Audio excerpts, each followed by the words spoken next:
Boa noite, mais uma aula nossa aqui de vibrações mecânicas. Na aula de hoje a gente vai ver um pouco mais sobre alguns assuntos introdutórios a essa disciplina e como que ela pode ser importante no nosso estudo dele.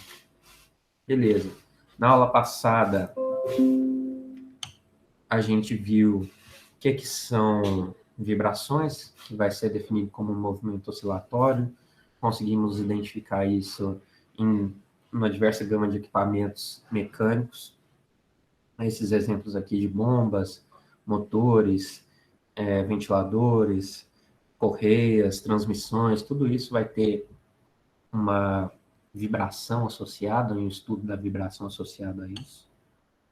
Vimos a diferença de frequência e período, se não me engano.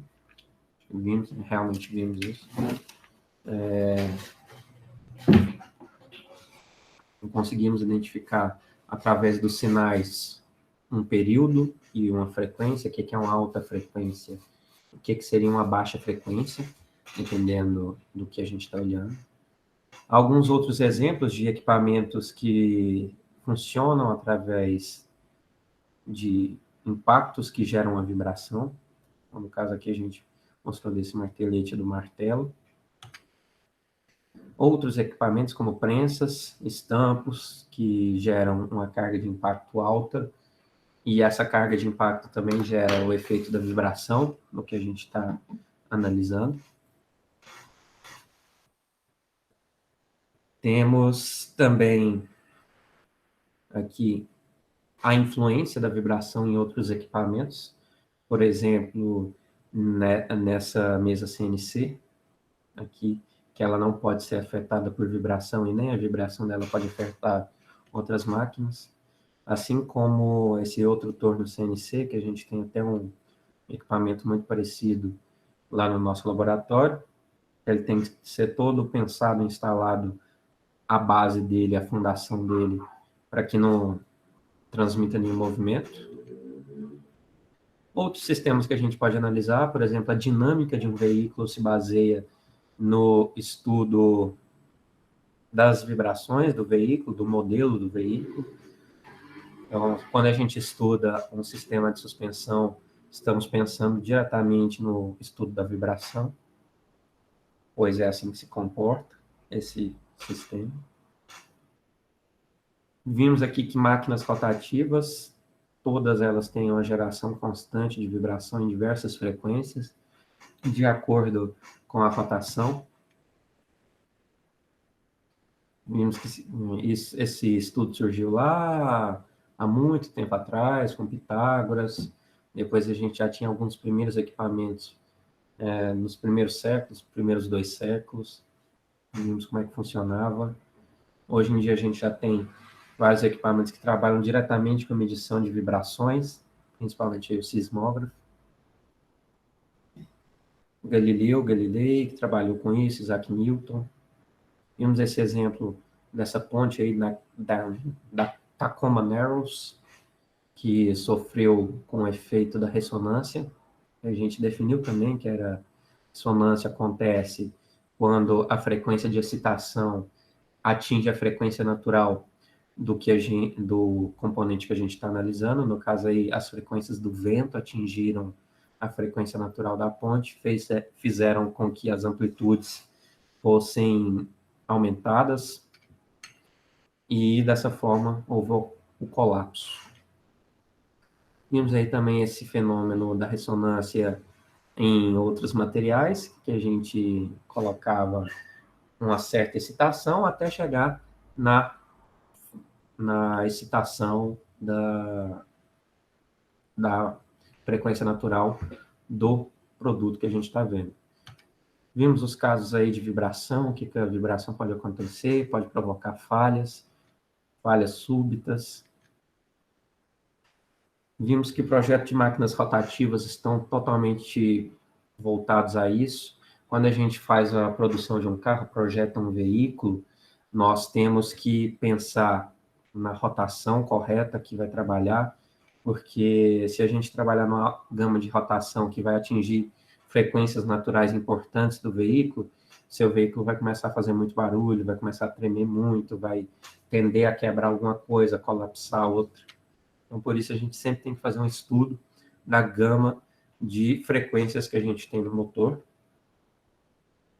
E se por um acaso a gente tiver frequências naturais importantes, que passe bem rápido por essas frequências, que não fique durante muito tempo. Um exemplo disso é quando você liga o motor. Quando você liga o motor, você tem uma frequência, você tem uma amplitude de movimentos muito alta, porque você está atingindo uma frequência ali inicialmente baixa, e essa frequência faz com que o veículo dê uma tremida maior, bem ali no início. Mas a gente sai bem rápido dessas frequências. Vimos que também é importante para a gente, no projeto de estruturas de todos os tipos, a análise disso aí, dos efeitos naturais que são tão importantes e devastantes. O que é que a gente pode fazer através do estudo desses efeitos naturais para compensar esse movimento, para deixar nossas estruturas seguras. Vimos que também podemos utilizar isso na manutenção preditiva, com a medição das vibrações de acordo com os níveis que são considerados normais, e se tiver alguma alteração, podemos dizer que tem, então, um equipamento que está funcionando de forma errada. Temos dois tipos de análise, uma análise no tempo e uma análise no domínio da frequência. Para que a gente saia de um para o outro, a gente utiliza a transformada de Fourier. Então, a gente pega o sinal no tempo, transforma ele na frequência para a gente entender melhor o nosso problema. Também é utilizado na acústica.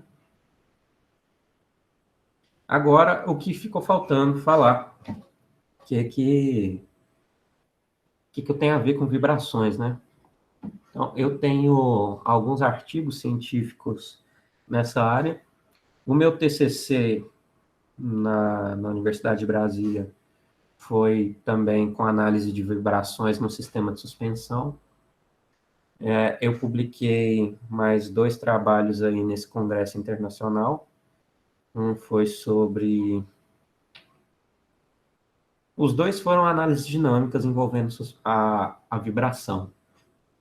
Teria que abrir aqui exatamente para lembrar como é que era, mas eu lembro que eu estudava o efeito de adicionar ou não uma peça que chama push rod, numa suspensão, para mensurar os efeitos da vibração sobre a integridade estrutural. E o outro eu analisava a suspensão por inteiro através de uma análise estática, dinâmica, uma análise de impacto também, para conseguir mensurar o desempenho e também a integridade de uma suspensão. Com um desses artigos aqui, eu também ganhei um prêmio, lá em 2016. Ele premiava os melhores trabalhos sobre segurança veicular. Então, eu me inscrevi e ganhei até uma graninha. Na época, essa graninha me salvou. Estava pobre pra caramba nessa época. E essa graninha foi o que me salvou naquele período.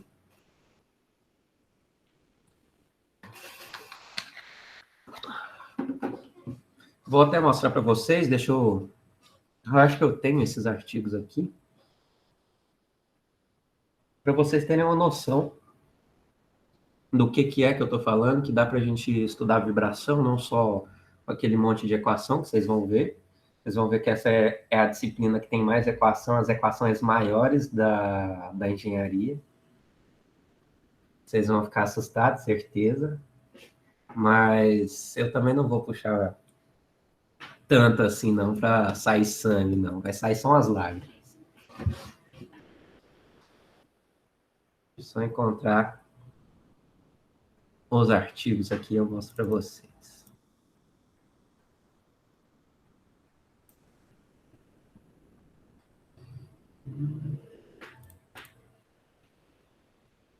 Aqui.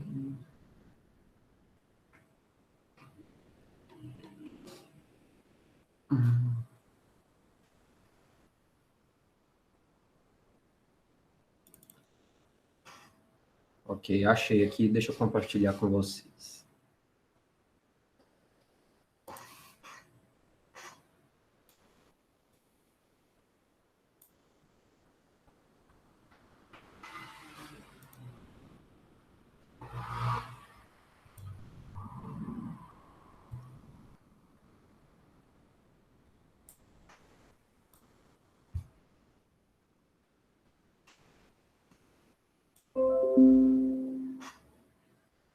Vocês estão vendo aí?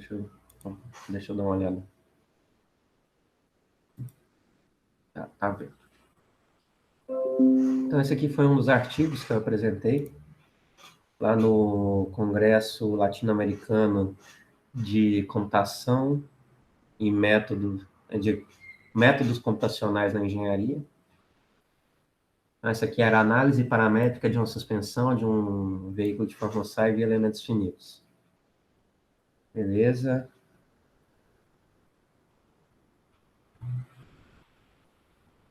Essa aqui, então, foi uma das análises que eu conduzi, que no caso eu estava ligando diretamente o conjunto de mole amortecedor na minha bandeja do veículo, ou utilizando um sistema de push rod e rocker arm, que nem os veículos de Fórmula costumam utilizar, que nem na Fórmula 1, para ver a diferença de comportamento através disso. E eu fiz uma análise estática e dinâmica. E olha aqui para vocês verem, eu já tenho alguns resultados nesse primeiro gráfico aqui, ó, que mostra com e sem o pushrod. Se eu tivesse o pushrod, a minha primeira frequência natural seria de 44,46 Hz. Depois a segunda, 227. Já essas aqui seriam um pouquinho maiores, se não tivesse o pushrod. E aqui eu mostrei os modos de vibração. Os modos de vibração é como o nosso equipamento, o nosso componente que a gente está analisando, vai se comportar de acordo com aquela frequência natural. Então, na primeira frequência natural que acontecia, o maior movimento tinha aqui, ó, onde está vermelho. Então, esse aqui ficava indo para cima e para baixo. Essa era a primeira frequência natural. Já na segunda frequência natural, o que ficava mais alterado era essa barra aqui que a gente chama push rod. Então a gente vê que aqui, ó, em vermelho é onde que tinha os maiores movimentos. Ela começava a tremer bastante. Depois costumava ser mais ela também, ó. Nas últimas frequências era principalmente essa barra. Então, dependendo da frequência que é atingida numa pista, você pode atingir a frequência de ressonância, a frequência natural de algum dos elementos da sua suspensão. E se você tiver uma suspensão tremendo bastante, isso não vai te dar desempenho nenhum. Aqui já era para o outro caso. A gente olhando que esse caso não tem o pushrod. Sem o pushrod, tem a primeira frequência que é parecida, só que depois a segunda, terceira e quarta frequência são bem diferentes. E já afetam mais as bandejas do que aquela barra que tinha aqui.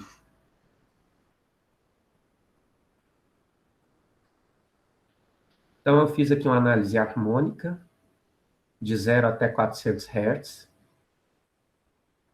Então, eu fiz uma análise no domínio da frequência. Eu fui inserindo algumas frequências aqui no meu sistema, para então eu descobrir qual que é o comportamento estrutural dele. E através dessas frequências, eu consegui, então, que os maiores valores de amplitude acontecem onde que a gente tem as frequências naturais. Então, essa aqui é uma análise no domínio da frequência. Onde que tem esses maiores valores são as minhas frequências naturais, a ressonância sendo atingida. Com amortecimento, sem amortecimento, sem nenhum amortecimento aqui, com amortecimento um pouco menor, com maior amortecimento, para ver o que acontece. Olha aqui, gente. Se eu não tenho nenhum amortecimento, eu tenho a frequência natural bem antes do que deveria. Já com um amortecimento pequeno, a gente tem outra frequência natural aqui, só que a amplitude de deslocamento vai ser menor. E já com uns valores maiores, a gente vê que a gente elimina aquela frequência natural ali. Depois eu fiz uma análise dinâmica, uma análise transiente, ou seja, eu inseri uma carga. Olha aqui as cargas que eu inseri na minha suspensão.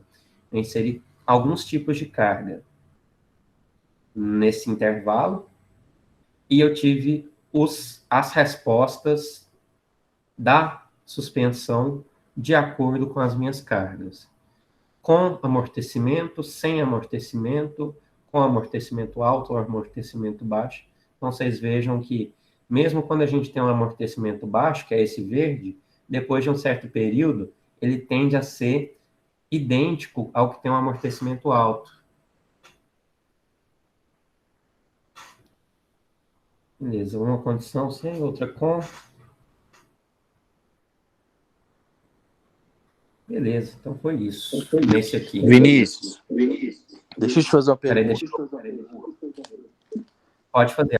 Eu pensava que, por exemplo, igual você estava mostrando aí, aí no caso a suspensão, né? Tinha só uma frequência natural. Por que tem várias?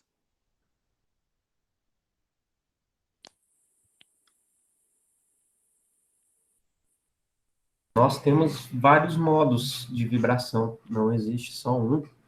Temos várias frequências. Também, cada grau de liberdade nos adiciona mais frequências naturais.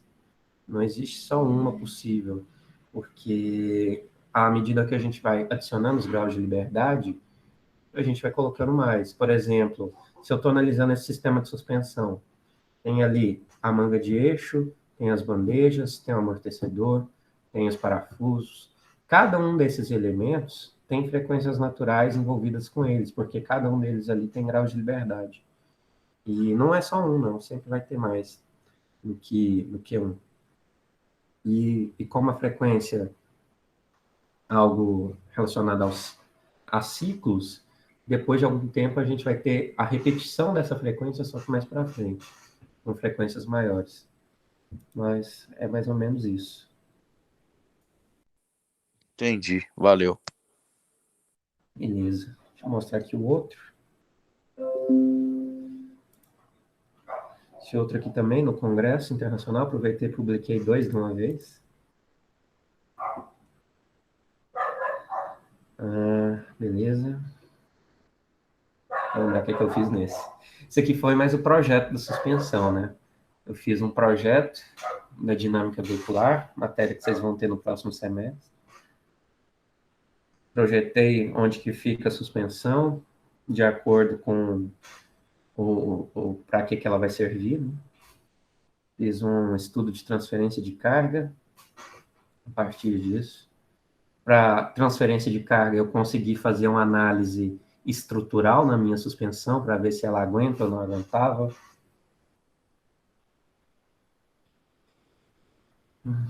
Isso aqui, como que eu decidi o material. Meu modelo de suspensão.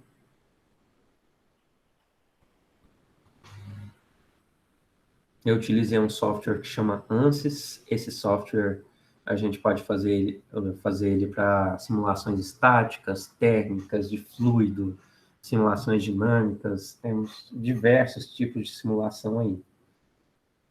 Utilizei o método dos elementos finitos, que a gente subdivide o nosso problema em problemas muito menores, em elementos pequenos, e a gente calcula o problema através de cada nó. Cada nó é cada ligação aqui. E se eu consigo calcular de cada nó, fica muito mais simples do que calcular do inteiro. Aí depois eu só somo os resultados e me dá o resultado completo.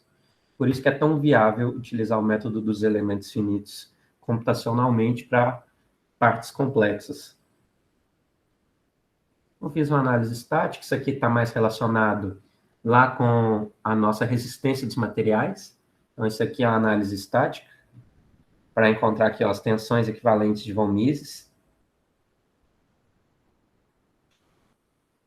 Mostrando detalhes. Deformação.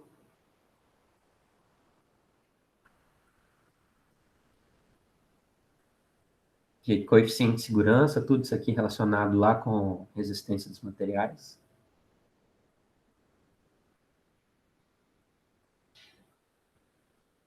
E depois disso eu fui para análise estrutural dinâmica. Então, eu descobri quais são os modos de vibração, quais são as frequências naturais. Olha aqui, essas são as frequências naturais, aí ficou parecido com aquele outro. Consegui quais são as frequências naturais, qual que é a resposta na frequência, quais são as frequências aqui no domínio da frequência. Qual que é a resposta do meu sistema de acordo com isso? Eu também inseri, nesse caso, uma função de excitação. A gente, geralmente, eu falo para vocês assim, a gente excita nosso sistema com uma função periódica. Por exemplo, eu falo assim, a função que está excitando é 100 cosseno de 2π. Então, é uma função periódica que está te excitando. Ela sempre vai, então, para um nível superior, depois vai para o nível inferior. E fica sempre nisso. Só que aqui eu estou falando que eu excitei através de um ruído branco. Um ruído branco é uma função aleatória, que a gente vai ver. E esse ruído branco aqui tem como propósito simular a maioria das condições possíveis. Qualquer condição possível, eu tentaria simular aqui com esse ruído branco. Essa análise aqui tem um custo computacional bem grande. Essa foi minha citação e essa aqui foi minha resposta. É isso que a gente tenta determinar no nosso estudo de vibração inteiro. A gente sempre vai ter uma força de excitação. Por exemplo, isso aqui poderia ser a excitação de uma rodovia, ou de uma estrada de terra, de alguma coisa assim. E eu quero saber como que o meu sistema se comporta com aquela vibração. Aí teria essa resposta aqui. Beleza. O pessoal não deixava nem colocar referência. Tinha limite de referência, mas minhas referências aí para fazer esses trabalhos tinham mais de 50, 60 referências.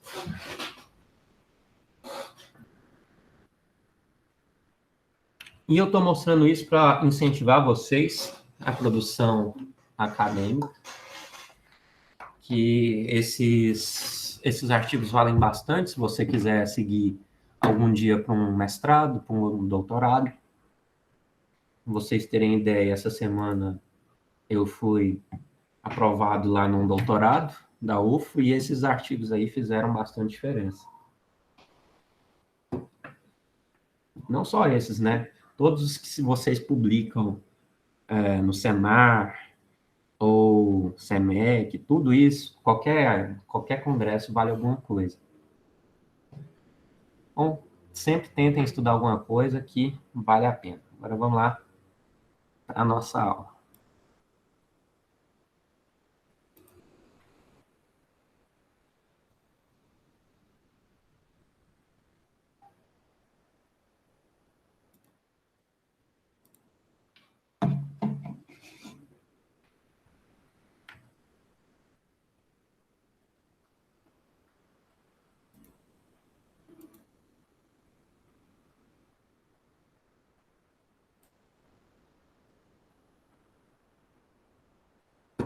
Beleza, então vamos aqui para os nossos conceitos mais básicos de vibração. Primeira coisa que a gente tem que pensar para estudar uma análise de um sinal, a gente tem que conhecer o comportamento das forças de excitação no sistema. A força de excitação no sistema, como eu bem falei para vocês, pode ser a rodovia. A rodovia excita a roda do carro, que vai fazer com que tenha uma reação ali no seu sistema de suspensão. Ou também qualquer outro tipo de excitação. Se eu estou batendo um martelo num prego, a excitação do martelo vai ser... A excitação do prego vai ser o martelo que eu estou batendo. Então, eu tenho aqui um carregamento que eu tenho que analisar, esse carregamento, para cada tipo de problema. Depois do carregamento, eu faço uma análise da resposta dele. Ok, então aqui eu tenho análise de uma função ou de um sinal senoidal, um sinal periódico, pode ser senoidal, cossenoidal, que ainda vai ser periódico. No caso, o que a gente tem de interessante aqui? Temos o que é um período. Um período vai ser a distância de um ponto até começar a repetição do movimento. No caso aqui, se metade do período é 0,125, um período inteiro vai ser 0,250 segundos.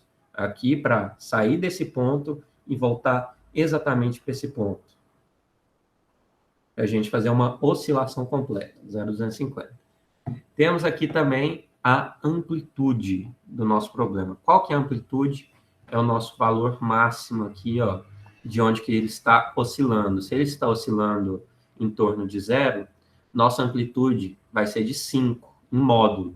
Porque a amplitude pode ser tanto 5 quanto menos 5, porque ele sempre vai oscilar. Nós temos aqui o que é um vale, o que é uma onda. Vale a parte de baixo, onda a parte de cima. Vale crista, desculpa. A crista é a parte de cima. É, o vizinho aqui passando com um som bem alto, acho que vocês escutaram.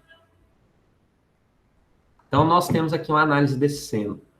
Já falei aqui para vocês, o 5 vai ser nossa amplitude. Então, se a gente vê qual que é a função senoidal, que a gente representa isso através de uma equação, vai ser com 5 seno. Então, 5 vai ser nossa amplitude, é aqui que a amplitude fica. Seno de 8 πt. Qual que vai ser a nossa frequência? A nossa frequência é 1 sobre o período. 1 sobre o período dá 4 Hz. Então, por isso a gente sabe que a frequência também vai estar expressa aqui. No caso, nossa frequência é 4 Hz. Aqui está 2πf. Beleza.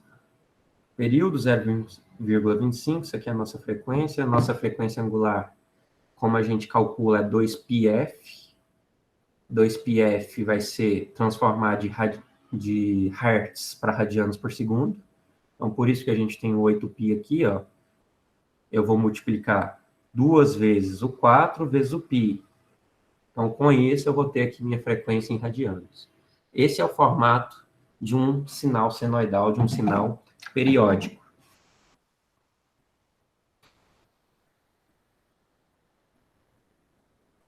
Eu tenho agora também algumas divisões dos tipos de sinais que a gente tem. Por exemplo, eu tenho os sinais estacionários, que são aqueles que têm os mesmos componentes de frequência. Quer dizer, a frequência não vai se alterar ao longo do nosso sistema, do nosso sinal. Tem aqui também 2 tipos de análise. Eu analiso o meu sinal no tempo, eu vejo isso aqui. E eu analiso o meu sinal na frequência, eu vejo isso aqui. São alguns picos.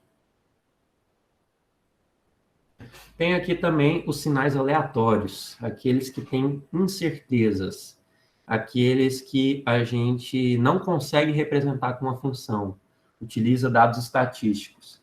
Deixa eu ver se alguém consegue me ajudar com isso.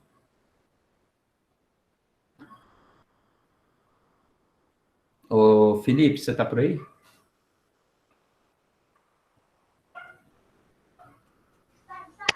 Vinícius. Opa. Então, eu estou falando aqui para você que esses sinais aleatórios, a gente não consegue ter uma função para eles, é um sinal de excitação. Você consegue pensar em alguma coisa que seja aleatória, assim, algum sinal aleatório que está incidindo sobre algum equipamento ou sobre alguma máquina? Um sinal aleatório? Ah, deixa eu pensar aqui, velho. Sei lá, se ela estiver em cima de uma plataforma e tiver as pessoas andando, tipo uma máquina que está no navio, então a frequência do mar é aleatória, você não sabe do jeito que a onda vai mexer. Isso aí, foi um bom exemplo que você conseguiu. Valeu. Então, realmente, aí, se você tiver com um barco, o mar não tem exatamente uma frequência definida, e com essa, já que não tem uma frequência definida, as ondas vão ali numa velocidade que tiver no momento, a gente utiliza mais de sinais estatísticos, com dados estatísticos, para você fazer essa análise da melhor forma possível. Então, aqui eu tenho 2 exemplos de sinais aleatórios. A amplitude não vai ser constante, a amplitude vai ser variável. E o que eu vou utilizar principalmente? Qual que é a média desse sinal, as frequências principais, mas só que a análise disso aqui, no nosso problema, vai se tornar um pouquinho mais complexa também. E a gente tem outro exemplo de um sinal aleatório. Já os sinais determinísticos, eles podem ser representados com funções. Tem aqueles periódicos, que vão se repetir com a mesma frequência, esse aqui é um exemplo, o periódico com a mesma frequência sempre, e os quase periódicos, que a gente tem várias frequências diferentes num sinal determinístico. Agora, deixa eu perguntar aqui para vocês. Ô, Gustavo, você está por aí? Você tem um microfone?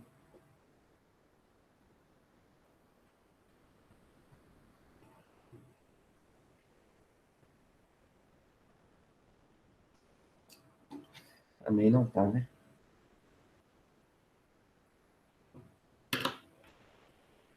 Beleza. Vinícius, Gabriel, você está por aí?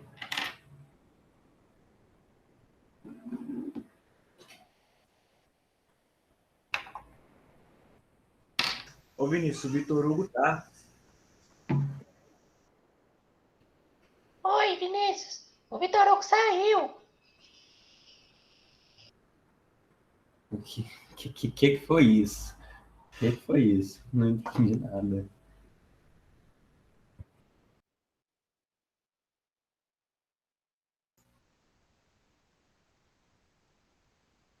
O Vitor Hugo, amigo do meu primo, ele tá aí. Ai, meu Deus, vamos lá. A Paula tá aí também, a Paula. Ô, Vitor Hugo, então me responde aqui, por favor. Não, Vinícius, Eu quero você não saber. Não, vamos lá, isso aqui é fácil. Um sinal determinístico é aquele que a gente consegue ter uma função, um seno, um cosseno, para falar para a gente como que ele funciona. Ele é mais bonito. Degrau unitário. Degrau unitário. Não, isso aqui é um sinal determinístico. Degrau unitário é outra coisa.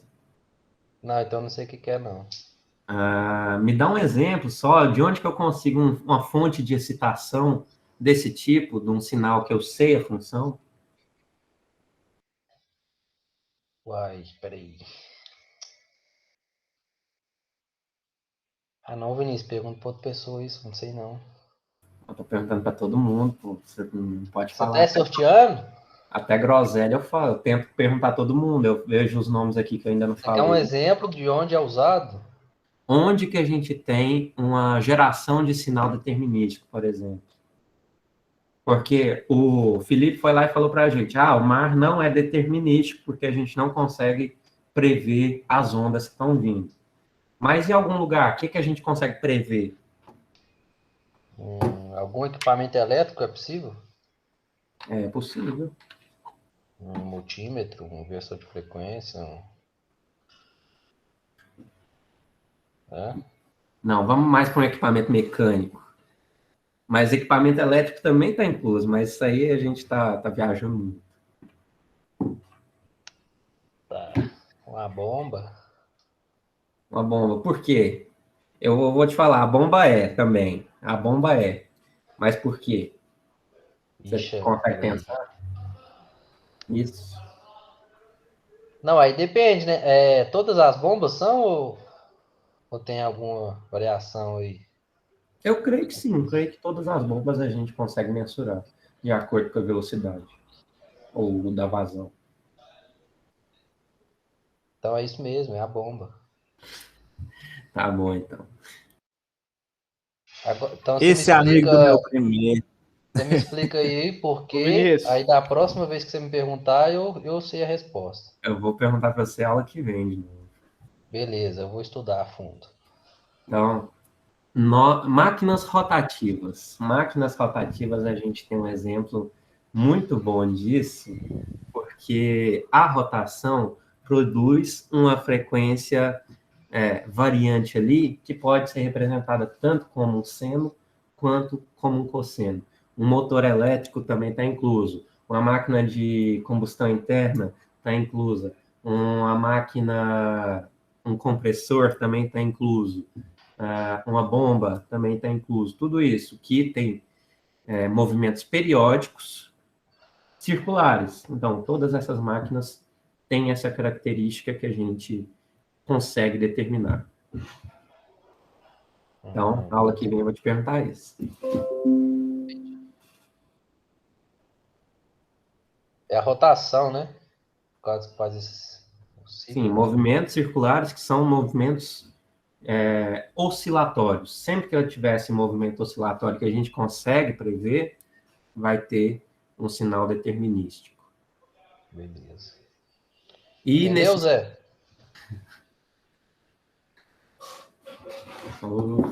Anota aí no seu caderno aí, Zé. Beleza, vou anotar aqui, Vitor. Pô, mas e o meu primo, Zé? Você que é amigo dele? Uai, o Fábio tava conversando com ele agora. Você acredita? Gente, vamos lá focar na aula. Menos, bem menos. Aqui a gente vai falar agora de sinais não estacionários. Esses sinais que não são estacionários, quer dizer que eu não vou ter as mesmas componentes de frequência. Eu vou ter uma frequência menor, depois eu vou ter uma frequência maior, dependendo do meu sinal. E eu posso ter aqui também duas classificações, de transiente e contínuo. Transiente é aquele evento único, sem nenhuma característica periódica, aquele que acaba rápido. Já o contínuo vão ser sinais puros em condições de normalidade, aquele que continua ao longo do tempo. E a gente vai poder verificar estatisticamente esses sinais. Isso aqui é um exemplo do sinal não estacionário. As frequências são diferentes à medida do que o sinal vai passando. E após, aqui a gente vê que o sinal começa diferente, ele vai mudando o sinal, até que ele fica parecido, ele fica igual. Então, se depois desse tempo aqui, ó, ele ficar só nessa frequência, a gente fala que o período transiente chegou até aqui, depois foi o período permanente ou período contínuo. Então, aqui nós temos os tipos de sinais, tem os estacionários e os não estacionários. Quando a gente vai ver nos não estacionários, tem os contínuos e os transientes. E nos sinais estacionários tem os determinísticos, que são aqueles que a gente consegue ter um período, ou aqueles que têm alguns períodos diferentes. Tem os aleatórios, é aquele que a gente trabalha apenas com dados estatísticos. Vinícius, Pode falar. no slide anterior, por que que ela tem essa diferença? A amplitude, no caso, ela diminui essa onda dela. Vai de um, vamos dizer assim, a frequência começa a ficar mais... Como é que fala?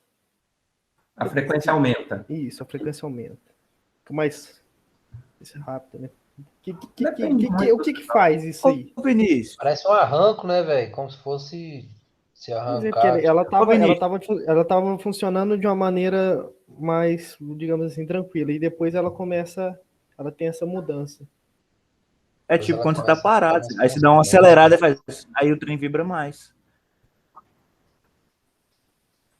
É, mais ou menos Ô, isso. Vinícius, esse aí é um. Depende Eu já ouvi principalmente da... falando de um trem desse, cara. Esse é um seno amortecido? O quê? Um Desse o gráfico quê? que faz um seno amortecido? É, tipo um trem. Esse sinal? É um sinal de seno amortecido?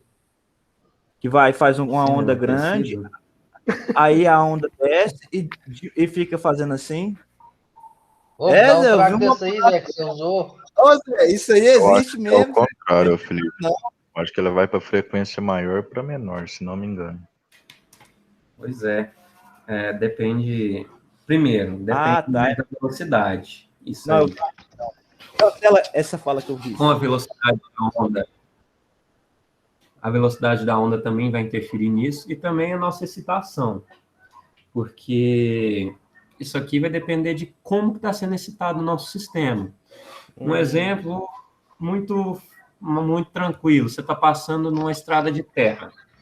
Nessa estrada de terra, vai ter um período que ela vai estar boa, a estrada de terra. Então, a estrada de terra com uma qualidade boa vai ter uma frequência baixa. Essa frequência aqui. Quer dizer, a gente está interpretando que isso aqui tem poucas trepidações, não tem muita coisa ali, não tem muito buraco. Já a gente vai passando para uma estrada de transição. Então, essa estrada de transição vai começando a ter um pouquinho mais de buraco, a gente vai começar a tremer mais. Depois disso, aí você já está indo lá para uma estrada totalmente regular, que tem aquelas costelas de vaca, vocês sabem o que é isso? Sei bem o que é isso. Então, essa costela de vaca faz com que você fique trepidando o tempo inteiro ali no seu carro, mas tudo depende da sua fonte de excitação. Não é algo, assim, que eu tenha pensado muito tempo para isso. Em relação, por exemplo, a um motor, sei lá, o funcionamento do motor, ele não tem muita diferença nisso, não? Ou tem? Tem, o motor é No exatamente caso, isso aqui, ó. ele É a tá parado e ele começa a funcionar e aumenta a frequência. É isso, a gente coloca uma mesmo. carga maior nele, ele vai passando por algumas frequências. Vai ficando, primeiro ele começa numa frequência menor, depois ele vai numa frequência maior. Tem relação Ô, com Vinícius. força também? Questão de uso de força ou potência? Não. Não? Não. Entendi. Ô Vinícius, o Matheus fez uma pergunta aí no chat aí para você. Bom, motores elétricos têm regulador de frequência, aumenta a rotação, reduz. Sim, a rotação está diretamente relacionada com a vibração. Então, se a gente está tendo uma diferença na frequência, está tendo uma diferença também na vibração, na rotação e na frequência. Os dois a gente relaciona. Então, se você tem um potenciômetro ali, digamos assim, para você aumentar ou reduzir a frequência, é exatamente isso que você está fazendo.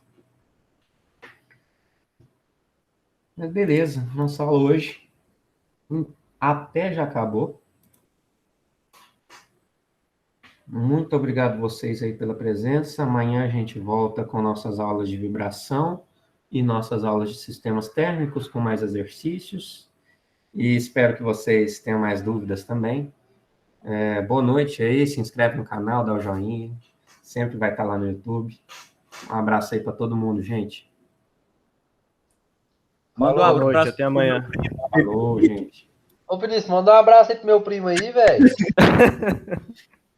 Paulo, ele chama Paulo Brief. Não. Ele é amigo do Vitor, velho. Tá bom. Ele é amigo O mais do Tomás Vitor. estava conversando com ele hoje mais cedo.